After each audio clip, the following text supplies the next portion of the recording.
भगवान ने कुत्तों से कहा, मैं तुम्हें 20 साल की जिंदगी दे रहा हूँ जिसमें तुम्हें दिन रात भौंकना होगा। कुत्तों ने कहा, 20 साल बहुत लंबा समय है, आप हमें मात्र 10 साल की जिंदगी दे दो। भगवान मान जाते हैं। फिर भगवान ने बंदरों से कहा, मैं तुम्हें 20 साल की जिंदगी दे रहा हूँ जिसमें तुम्हें लोगों को हंसाना और कूट फांद करना होगा। तो बंदरों ने भी कहा, 20 साल बहुत ज्यादा है, आप हमारी उम्र भी कुत्तों की तरह 10 साल ही कर दीजिए। भगवान फिर से मान जाते हैं। फिर भगवान ने गाय से कहा, मैं तुम्हें 60 वर्षों का जीवन देता हूँ जिसमें तुम्हें किसानों की मदद करनी है और खेती बाड़ी करनी है। इस पर गाय ने कहा, हे भगवान, 60 साल बहुत अधिक हैं, कृपया मुझे केवल 20 वर्षों का जीवन प्रदान करें। फिर से भगवान मान जाते हैं। फिर भगवान मनुष्य से कहते हैं, मैं तुम्हें 20 साल का जीवन दे रहा हूं जिसमें तुम्हें हंसना है, खेलना है और खूब मस्ती करनी है। इस पर मनुष्य ने कहा, सिर्फ 20 साल, आप ऐसा कीजिए, मेरे 20 साल के साथ कुत्ते के बचे हुए 10 साल, बंदर के 10 साल और गाय के छोड़े हुए 40 साल भी मुझे दे दीजिए। भगवान मान जाते हैं और कहते हैं,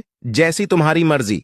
हम भगवान के दिए 20 साल बहुत मजे से जीते हैं, उसके बाद के 40 साल कड़ी मेहनत और परिश्रम से जीते हैं, फिर बचे हुए 10 साल बंदरों की तरह हम कूट फान करते हैं और आखिरी बचे हुए 10 साल हम घर के बाहर कुत्तों की तरह बैठकर पूरी दुनिया पर भौंकते हैं। हो सकता है जिंदगी का सच ना हो, पर कहीं ना कहीं इसमें सच्चाई भी छुपी हुई है। हम भगवान के दिए 20 साल बहुत मजे से जीते हैं। अगर आप भी इस बात से सहमत हैं तो यस जरूर लिखें और इसी तरह की कहानी